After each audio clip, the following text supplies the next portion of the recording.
Salve.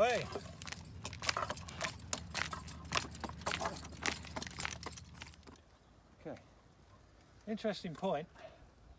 Gaius Marius, the consul of Rome in 107 BC, made some reforms to the Roman army that were known as the Marian reforms. And one of those was to get the legionaries to carry their equipment with them. Not soon after then, the public started to refer to the legionaries as Marius's mules because of the amount of kit that they carried. Not donkeys, mules. Someone doesn't like carrot tops.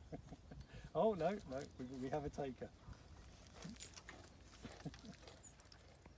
And yeah, another point that's worthwhile making is the fact that the legionary would be carrying equipment not just for himself but then for his collective, and then obviously within that group of men, you know, say within his contubernum or within his cohort, you'd have all kinds of specialists. You'd have carpenters, butchers, so on and so forth. All these different specialists and you know, tradesmen that was required to keep an army on the march.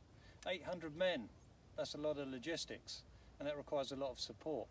Also, it's unrealistic to believe that those specialists or those professionals within that group would march with their equipment, only their equipment. So you would not see a carpenter walking with a toolbox on his shoulder. That's just unrealistic. So that would have to be distributed, carried by the mule or carried in a cart. So there's a lot of aspects of Roman logistics that we don't understand fully, but there's a lot of it is guesswork. And so by doing this, we're going to explore at least what one man can carry, and then hopefully that will help fill in the gaps with the rest. Okay, debrief or hot debrief. It was only a really short march, just to test again the load. Everything was fine except for the water bottle. I hung it over my shoulder. It kept slipping and then rubbing into my neck. So not ideal. I tried hanging it off my dagger, then tried to hang it off my gladius. Still, it was just too cumbersome because it started pulling my belt down, and then anyway, so that was a major issue.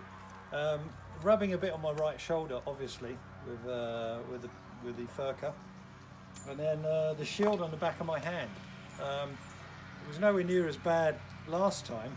I did 4 kilometers last time, and it's just rubbed the back of my hand to death. So I've been wearing a chamois leather, authentic chamois leather from Rome, and I've just wrapped that around the back of my hand to protect it when it's in the when it's holding the shield handle.